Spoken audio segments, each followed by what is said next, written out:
الله أكبر الله أكبر.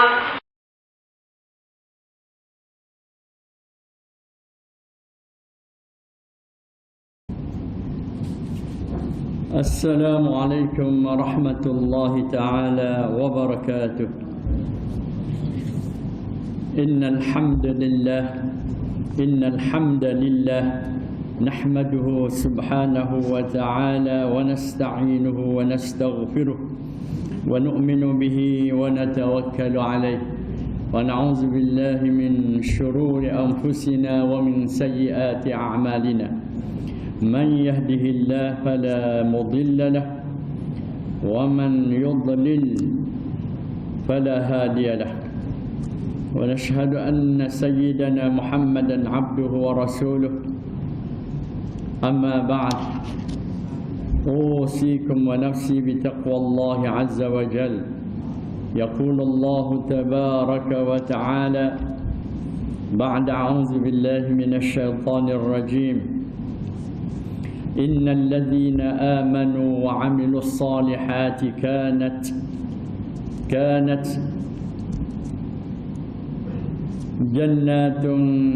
جنات الفردوس نزلا خالدين فيها لا يبغون عنها حولا. قل لو كان البحر مدادا لكلمات ربي لنفد البحر قبل أن تنفد كلمات ربي ولو جئنا بمثله مددا.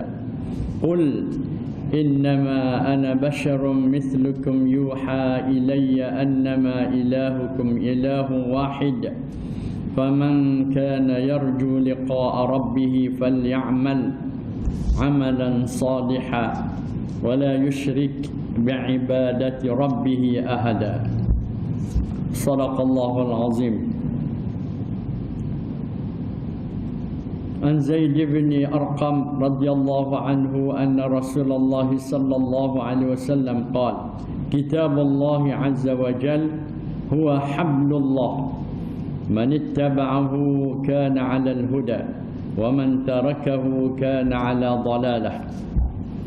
وعن أبي هريرة رضي الله عنه عن النبي صلى الله عليه وسلم أنه قال: تركت فيكم أمرين لن تضلوا ما تمسكتم بهما، كتاب الله وسنة رسول الله صلى الله عليه وسلم.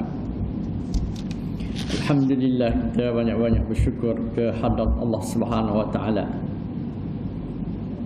Kerana dengan taufik dan hidayah Allah Subhanahu wa taala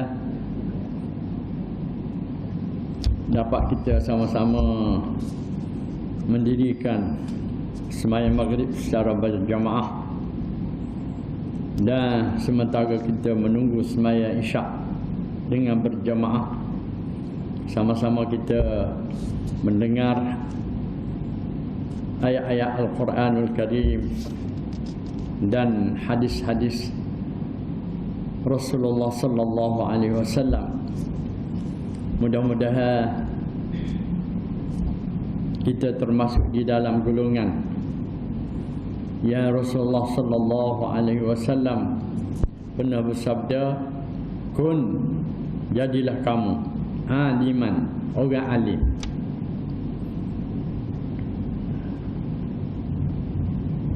Orang alim ni orang yang alim dalam ilmu agama Allah Subhanahu wa taala. Nak boleh jadi alim tu daripada kecil lagi dianya hafal Al-Quranul Karim, belajar ilmu agama Allah Subhanahu wa taala, alim di dalam ilmu-ilmu agama Allah Subhanahu wa taala. Sebagaimana imam-imam mazhab 4 semuanya hafiz-hafiz Al-Quranul Karim daripada kecil lagi. Dan kitanya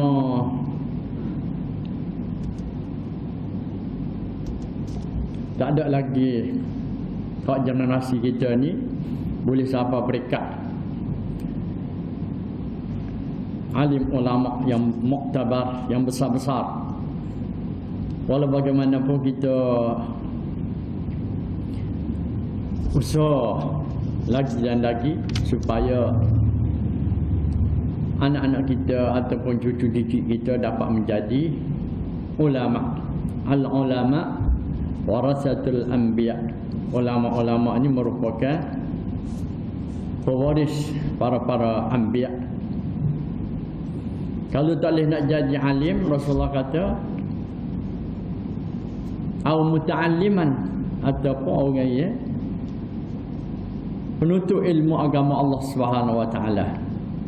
Menuntut ilmu agama Allah Ta'ala ni dia kena cadai pensel, cadai buku, nada kitab. Tak? Sebab itulah orang-orang kita dulu-dulu dia pergi nada kitab di pondok-pondok. Duduk pondok ada 5 tahun, ada 10 tahun. Kalau tak boleh jadi muta'alliman, penuntut ilmu agama Allah Subhanahu wa taala, mustami'an, jadilah kamu para pendengar suka dengar pengajaran ilmu agama Allah Subhanahu wa taala, suka dengar ayat-ayat Al-Quranul Karim, hadis-hadis Nabi sallallahu alaihi wasallam, berita-berita akhirat. Kejayaan kita di dunia dan kejayaan kita di akhirat bergantung setakat mana kita dapat mentaati segala perintah-perintah Allah Subhanahu wa taala sebagaimana yang ditunjuk ajar oleh baginda Rasulullah sallallahu alaihi wasallam. Wala takun rabi'an. Janganlah kamu jadi orang yang keempat, golongan keempat. Golongan keempat ni tak si dengar, tak suka kepada alim ulama, tak suka kepada penuntut ilmu agama Allah Subhanahu wa taala. Tak suka belaka. Bahkan dia menentang pula hukum hakam agama Allah Subhanahu wa taala. Tak sesuai lah Quran, hadis Rasulullah sallallahu alaihi wasallam. Undang-undang yang terkandung di dalam Al-Quranul Karim tidak sesuai dengan zaman moden ni. Kerana zaman moden ni kena ikut peredaran zaman. Tak ikut hukum hakam, undang-undang perlembagaan selain daripada Al-Quranul Karim sesuai, dia kata. Orang macam ni dia kena cepat-cepatlah bertaubat, cepat-cepatlah insaf. Kerana kalau dia mati dalam keadaan dia tak suka kepada undang-undang sebagaimana yang termaktub di dalam Al-Quranul Karim, hadis Rasulullah sallallahu alaihi wasallam, maka dia tu termasuk di dalam golongan kafirun wal iyad billah, golongan kafir. Jadi tuan-tuan dan puan-puan yang dimuliakan Allah Subhanahu wa taala, di dalam sebuah hadis Rasulullah sallallahu alaihi wasallam pernah bersabda, alaikum bila ilaha illallah wal istighfar fa'akthiru minhuma fa inna iblis qala ahlaktu an-nasa bizunub wa ahlakuni bila ilaha illallah wal istighfar. Maksud dia alaikum, hendaklah kamu semua, ke atas kamu semua, maknanya kita semualah kena sentiasa bersama dengan la ilaha illallah dan istighfar. Mana kita kena melazimkan la ilaha illallah dan istighfar. Perbanyakkanlah, Rasulullah kata, perbanyakkanlah sebut la ilaha illallah dan istighfar. banyak sebut la ilaha illallah, makna dia kita wiridkan dia pagi petang. Mafhum hadis Rasulullah sallallahu alaihi wasallam daripada Ummu Hani. Ummu Hani ni orang tua lah. Sudah uzur, tak cekak dah nak buat ibadat hak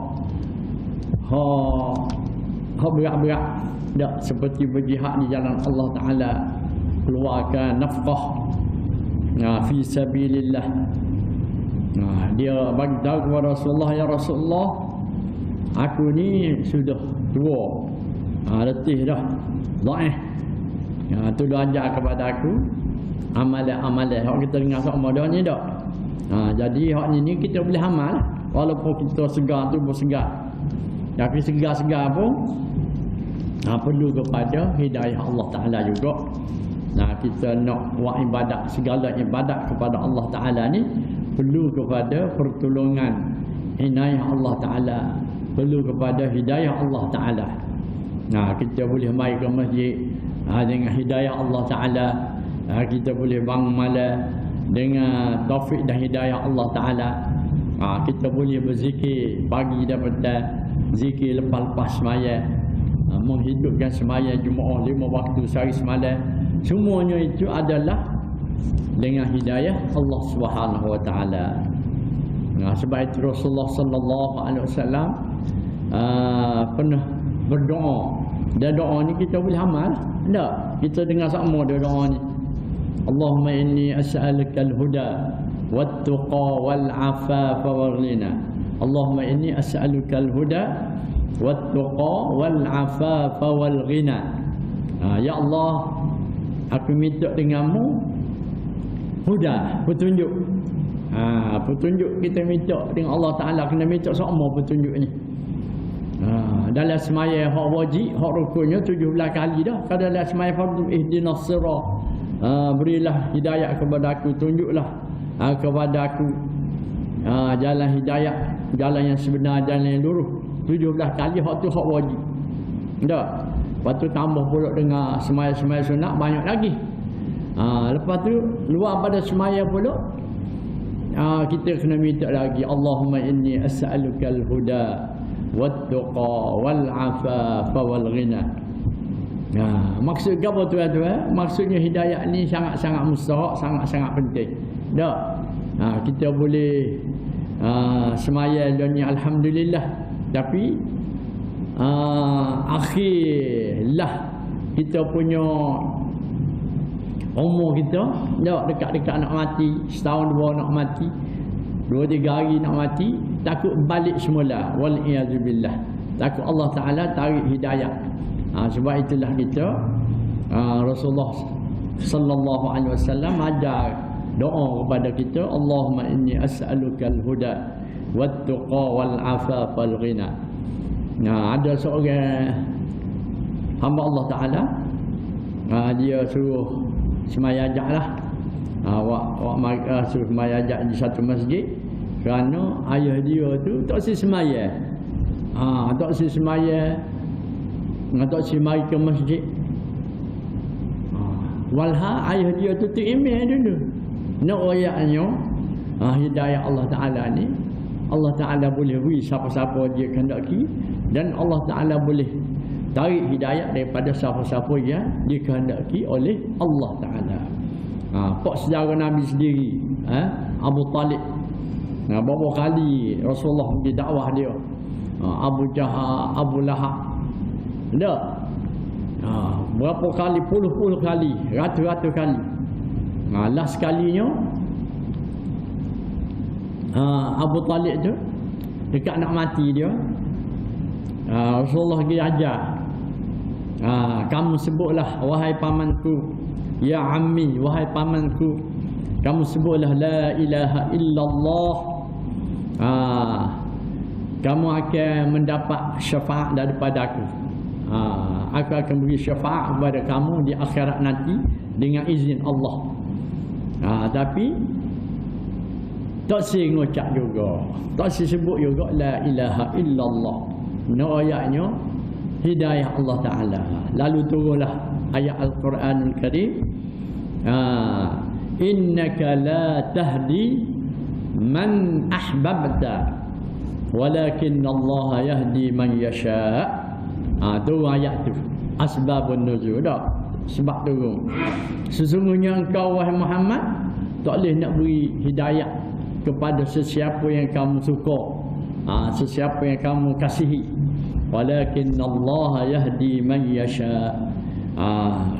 Allah Ta'ala yang beri hidayah kepada orang yang dikasihi, yang dikehendaki oleh Allah Subhanahu Wa Ta'ala. Sebab itulah kita kena berasa hidayah ini sangat-sangat berharga. Kita nak minta sama hidayah Allah Subhanahu Wa Ta'ala siang, pagi, malam, petang. Tak. Kita kena minta dengan Allah Ta'ala supaya Allah Ta'ala sentiasa bagi hidayah kepada kita, terutamanya kita dekat-dekat kita nak menghembuskan nafas yang terakhir, nyawa kita terakhir, kita dapat sebut la ilaha illallah Muhammadur Rasulullah. Rasulullah sallallahu alaihi wasallam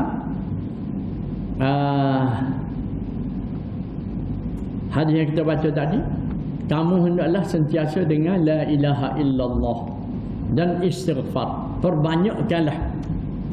Perbanyakkanlah sebut la ilaha illallah. Tidak nanti orang panggil ngatik baru kita nak pergi mengatik derah-derah dah. Kita duduk petang-petang lepas semaya, kita sebut la ilaha illallah. Mengikut riwayat ni, barang siapa yang sebut la ilaha illallah 100 kali, pahala dia memenuhi langit dan bumi. Ummu Hani kata, Rasulullah bagi tahu kepada Ummu Hani dan untuk kita semualah, barang siapa yang sebut subhanallah, duk ulas sok mudah ni dah, subhanallah 100 kali, samalah kita memerdekakan 100 orang hamba keturunan Nabi Ismail alaihissalam. Dan ni tak ada dah hamba-hamba ni, hamba sahaya tak ada dah, tapi ganjaran itu masih ada lagi.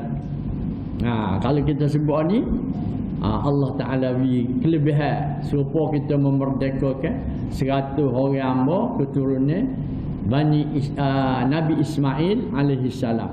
Berharganya.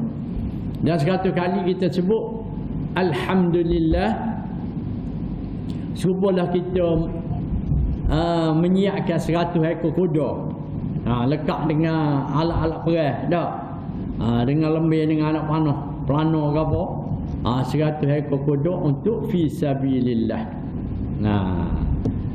Dan yang kita pakai lah mana dah kuda-kuda ni, tapi sikit lagi, bila tak ada, bila Allah Ta'ala tarik minyak, tak ada dah, kering dah minyak, tak boleh dah nak pakai kereta kebal, jet perjuangan ke apa, tak ada dah. Sikit lagi akan guna kuda, perang sikit lagi akan guna kuda. Teka-tulah berharganya kuda-kuda perang. Jadi Rasulullah kata 100 kali kita sebut alhamdulillah, supalah kita siap dengan 100 ekor kuda perang untuk berjihad fi sabilillah. Dan kita ucap Allahu Akbar 100 kali, supalah kita menyembelih 100 ekor kuda untuk fi sabilillah yang diterima oleh Allah Subhanahu Wa Ta'ala. Itu dia ada kelebihan berzikir kepada Allah Ta'ala. Kita royak sama ni supaya kita sentiasa berzikir kepada Allah Subhanahu Wa Ta'ala dah. Sementara kita zikirnya lepas semaya, waktu sama dah, kita tambah sikit, subhanallah 100 kali, alhamdulillah 100 kali, la ilaha illallah 100 kali, Allahu Akbar 100 kali, la hawla wa la quwwata illa billahil aliyyil azim 100 kali. Ataupun kita nak direct selalu subhanallah walhamdulillah wa la ilaha illallah wallahu akbar wa la hawla wa la quwwata illa billahil aliyyil azim. Zikir ni dia orang nak tenang belakang hidup atas dunia dah. Nak tenang melalui zikir ni, Allah Ta'ala beri ketenangan kepada kita. Akan bagi ketenangan, dia akan membersihkan hati kita, menyucikan hati kita. Jadi kalau orang nak cari kebahagiaan, nak cari ketenangan, jangan ketinggalan lah zikir-zikir kepada Allah Subhanahu Wa Taala. Ada satu riwayat mengatakan sebelum semaya subuh, sebelum semaya subuh kita sebut subhanallah wa bihamdih, subhanallahil azim, astaghfirullahal azim wa atubu ilaih. Subhanallah wa bihamdih, subhanallahil azim, ni dua kalimah. Kalimatan, dua kalimah. Khafifatan 'inda lisan, ringan di lidah, mudah saja sebut. Dua kalimah ni sambil-sambil kita bawa kereta, sambil-sambil kita bawa motosikal, ada, sambil-sambil jalan, sambil-sambil kita rutin kita duk masuk dapur, boleh sebut, mudah, ringan di lidah. Khafifatan 'inda lisan, ringan, mudah hafal. Subhanallah wa bihamdih, subhanallahil azim. Astaghfirullahal azim, tambah tu ada riwayat lain mengatakan tambah lagi astaghfirullahal azim wa atubu ilaih. Mengikut riwayatnya, orang dapat amal zikir ni sebelum subuh, Allah Taala akan beri kekayaan dia, sehingga memenuhi kawasan dia. Orang yang boleh amal zikir ni, insya-Allah hak tu terpulang kepada Allah Subhanahu Wa Taala. Hak kita naknya dua kalimah ni memberatkan amalan kita.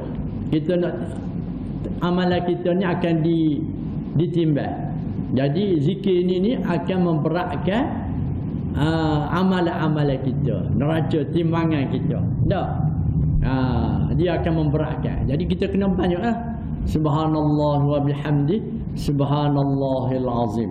Subhanallah wa bihamdi, subhanallahil azim. Boleh sebut belaka tak? Kita sebut sekali, subhanallah wa bihamdi, subhanallahil azim. Mudah saja, boleh ingat selalu. Malam ni boleh amal selalu. Sebelum subuh kagak 100 kali, dengan tambah sikit saat ni astaghfirullahal azim wa atubu ilaih. Allah Taala beri kekayaan kepada kita. Kaya sebenarnya mana tuan-tuan? Kaya di hati ni. Rasulullah kata kaya sebenarnya innamal ghina ghinan nafs. Sesungguhnya kaya yang sebenarnya kaya hati. Rasulullah tu kalau kira kan, Allah Taala tawar ke dia bukit-bukit di Mekah tu untuk jadi mah belaka. Rasulullah tak ada.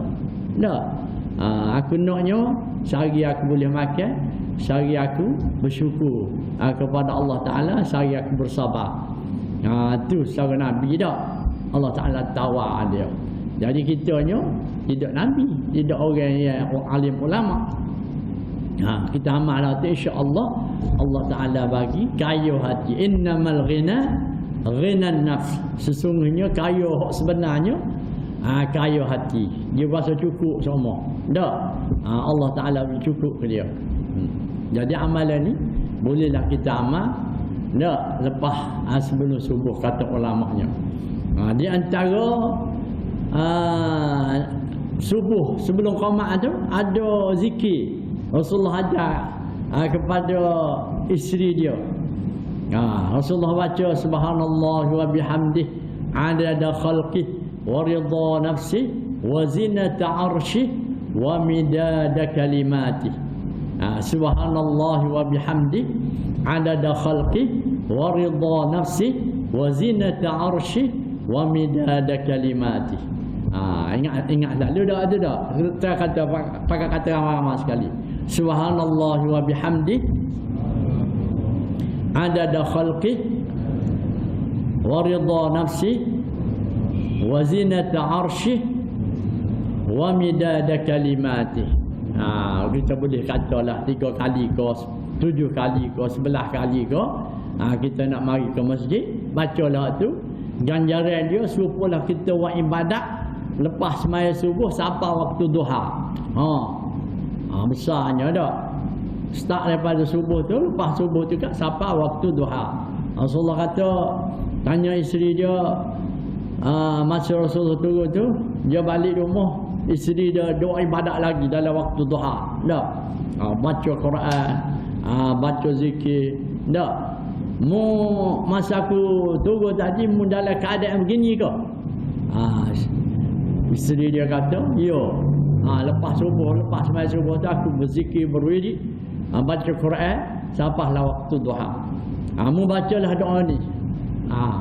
Pahala dia, ganjarannya serupalah buat ibadat lepas sembahyang subuh sampai waktu duha.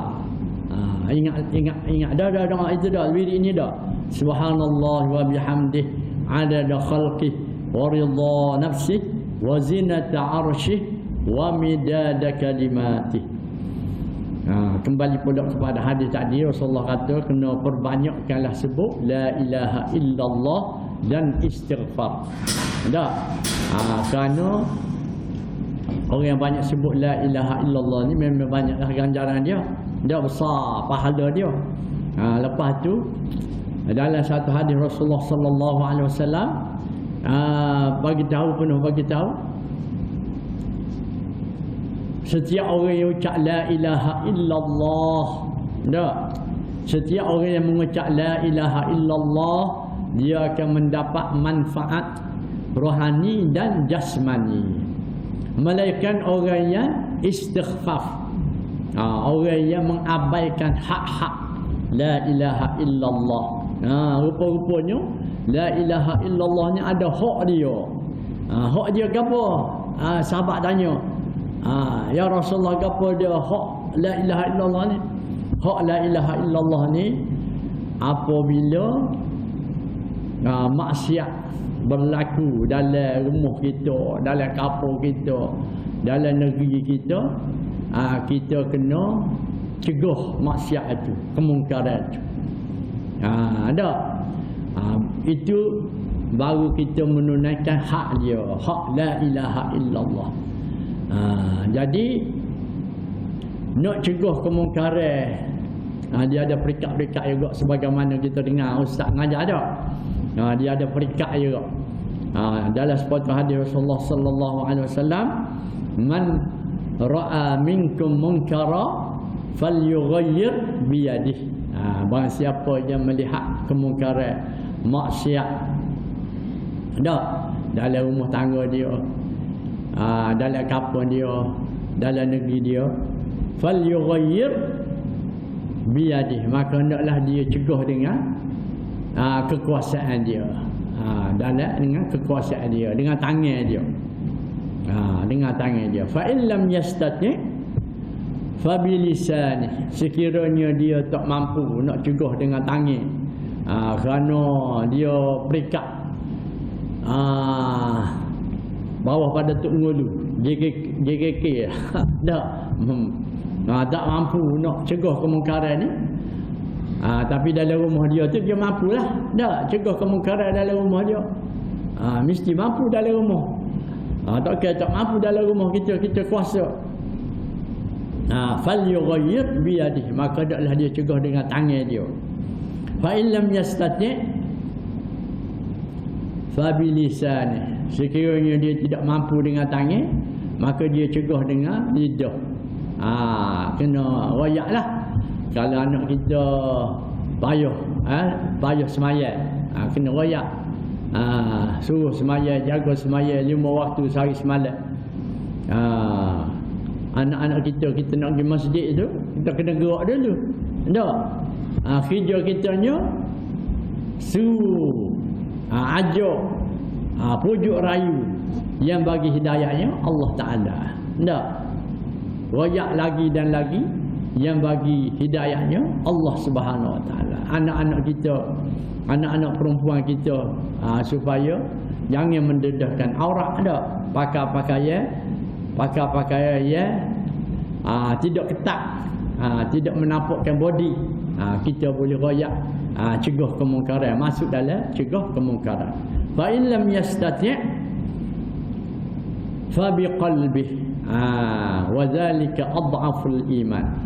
Sekiranya tidak mampu juga dengan lidah, tak boleh nak royak dengan lidah, takut dia nyetaklah macam-macam ada.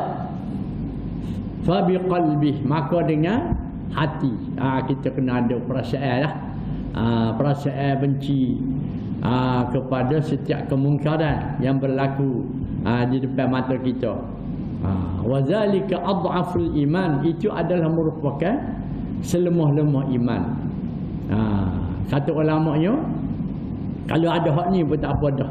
Tak, selemah-lemah iman cegah kemungkaran dengan hati.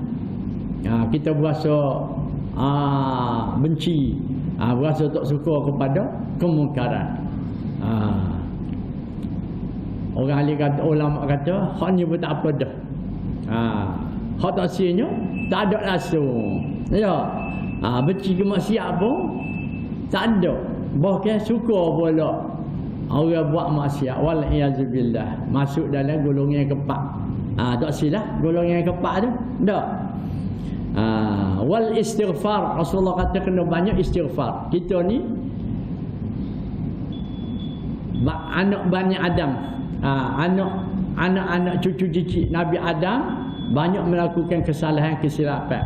Rasulullah kata kullu bani Adam khata'un wa khairul khata'in at-tawwabun. Setiap anak cucu cicit Nabi Adam ni dia banyak melakukan kesalahan, kesilapan, dosa-dosa. Maka sebaik-baik orang yang melakukan kesalahan, kesilapan, dosa-dosa ni dia terus bertaubat kepada Allah Subhanahu Wa Taala, beristighfar kepada Allah Subhanahu Wa Taala. Ada istighfar ni dengan dosa-dosa kita lepas-lepas dah. Rasulullah Allah Subhanahu Wa Taala sangat suka kita bertaubat. Taubat ni kita kembali kepada Allah Taala. Rasulullah ajar doa-doa, lafaz-lafaz taubat, istighfar kepada Allah Subhanahu Wa Taala. Di antaranya astaghfirullahal azim allazi la ilaha illa huwal hayyul qayyum wa atubu ilaih.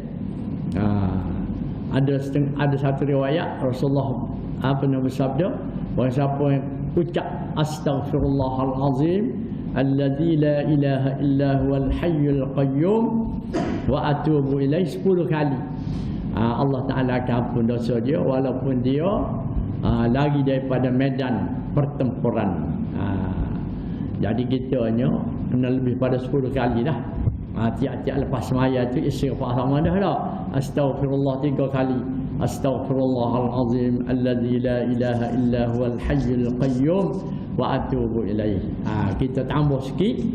Nabi juga kalau kira maksum tak? Tak pernah melakukan kesalahan, melakukan dosa.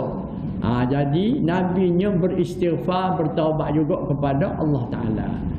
Taubat dia, istighfar dia tu boleh meningkatkan darjat dia tinggi di sisi Allah Subhanahu Wa Taala. Jadi kitanya kena istighfar lah. 100 kali pagi, 100 kali petang. Tak? 100 kali pagi dan 100 kali petang. Astaghfirullahal azim allazi la ilaha illa huwal hayyul qayyum wa atubu ilaih. Satu riwayat mengatakan Rasulullah tidak kurang daripada 70 kali Rasulullah beristighfar dan bertaubat kepada Allah Subhanahu Wa Taala. Di antaranya Rabbighfirli wa tub alayya innaka antat tawwabur rahim. Rabbighfirli wa tub alayya innaka antat tawwabur rahim. Coba kata sekali, Rabbighfirli wa tub alayya innaka antat tawwabur rahim. Istighfar ni, taubat ni lepas sembahyang sunat duha Rasulullah baca. Tak? Boleh kita pakai amal lah, insya-Allah tak? Barang siapa yang beristighfar, banyak-banyak istighfar, man lazimal istighfar ja'alallahu lahu min kulli dhiqin makhraja. Barang siapa yang melazimkan istighfar, melazim ni maknanya buat samalah, lepas sembahyang pagi, petang, malam ada istighfar sama, bertaubat sama kepada Allah Taala. Ja'alallahu lahu min kulli dhiqin makhraja. Allah Ta'ala akan buka kesempitan hidup dia. Dia puasa sempit. PKP lah macam-macam ada. Sempit puasa. Allah Ta'ala akan buka, lapangkan hidup dia. Wa min kulli hammin faraja. Dan setiap duka cita dia, puasa sedih, puasa duka cita, Allah Ta'ala beri lapang. Puasa sejahtera, puasa bahagia, lapang dada. Wa razaqahu min haitsu la yahtasib. Dan Allah Ta'ala akan bagi rezeki tanpa hisap, tanpa tak sedar-sedar. Rezeki tanpa hisap. Tak. Rezeki tak sedar-sedar, tidak tak sangka-sangka, tak sangka-sangka mari rezeki kepada dia tu yang beristighfar kepada Allah Subhanahu Wa Taala. Jadi istighfar ni dia boleh menarik rezeki daripada Allah Subhanahu Wa Taala. Jadi setakat itu dulu apa yang baik daripada Allah Subhanahu Wa Taala dan yang tidak baik itu daripada kelemahan diri hamba sendiri. Kita akhiri majlis kita ini dengan sama-sama kita membaca surah Al-Asr dan tasbih kafarah majlis. Bismillahirrahmanirrahim. Al-Asr innal insana lafi khusr illa alladhina amanu wa 'amilus salihat wa tawasaw bil haqqi wa tawasaw bis sabr. Bismillahirrahmanirrahim. Alhamdulillahirabbil alamin. والصلاة والسلام على أشرف الأنبياء والمرسلين وعلى آله وصحبه أجمعين. اللهم اجعل جمعنا هذا جمعا مرحوما وتفرقنا من بعده تفرقا معصوما. ربنا هب لنا من أزواجنا وذرياتنا قرة أعين واجعلنا للمتقين إماما. ربنا آتنا في الدنيا حسنة وفي الآخرة حسنة وقنا عذاب النار وأدخلنا الجنة مع الأبرار يا عزيز يا غفار يا رب العالمين والحمد لله رب العالمين.